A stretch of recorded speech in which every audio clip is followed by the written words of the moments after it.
হবে, আপনি পৃথিবীর একজন সফল মানুষের নাম বলতে হবে নবী রাসূলদের পরেও, যারা এমনি দুনিয়ার দৃষ্টিতে সফল। এরা সূর্য ওঠার পরে ঘুম থেকে উঠেছে।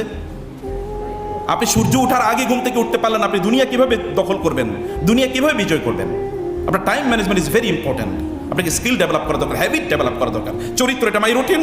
আমি বাংলাদেশের কয়েকজন বিখ্যাত মানুষের নাম বলতে পারি, তারা এত সফল। যেমন মেডিকেল কলেজের ডক্টর শাহ আব্দুল হান্নানের নাম কে না জেনেছে? শাহ আব্দুল হান্নান যখন মারা যায় তখনও তিনি প্রচণ্ড শক্তিশালী।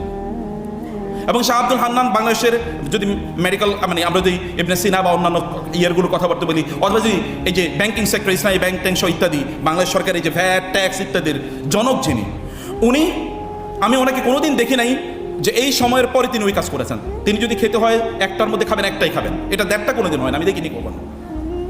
এই মানুষরা এমনি সফল হয় না, আপনাকে প্রচণ্ড নিজকে কন্ট্রোল করেন, নিজকে তত্ত্বাবধানের মধ্যে নিয়ে আসেন।